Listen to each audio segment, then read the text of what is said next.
कराची में शहीद मिल्लत रोड के करीब पुलिस और डाकुओं के दरमियान मुकाबले में एक डाकू हलाक हो गया। 2 डाकुओं को जख्मी हालत में गिरफ्तार कर लिया गया। पुलिस के मुताबिक गिरफ्तार मुलजिमान के कब्जे से असलहा, मोटरसाइकिल, नकदी बरामद हुई। हलाक मुलजिम की लाश को ज़ाब्ते की कार्रवाई के लिए अस्पताल मुंतकिल कर दिया गया। हलाक मुलजिम की शनाख्त सिकंदर जबकि जख्मियों की शनाख्त इरफान और राशिद अली के नाम से हुई। कराची में शहीद मिल्लत रोड के करीब पुलिस और डाकुओं के दरमियान मुकाबले में एक डाकू हलाक हो गया। 2 डाकुओं को जख्मी हालत में गिरफ्तार कर लिया गया। पुलिस के मुताबिक गिरफ्तार मुलजिमान के कब्जे से असलहा, मोटरसाइकिल, नकदी बरामद हुई।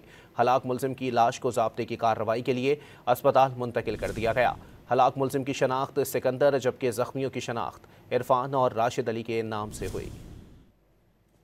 कराची में शहीद मिल्लत रोड के करीब पुलिस और डाकुओं के दरमियान मुकाबले में एक डाकू हलाक हो गया। 2 डाकुओं को जख्मी हालत में गिरफ्तार कर लिया गया। पुलिस के मुताबिक गिरफ्तार मुलजिमान के कब्जे से असलहा, मोटरसाइकिल, नकदी बरामद हुई। हलाक मुलजिम की लाश को ज़ाब्ते की कार्रवाई के लिए अस्पताल मुंतकिल कर दिया गया।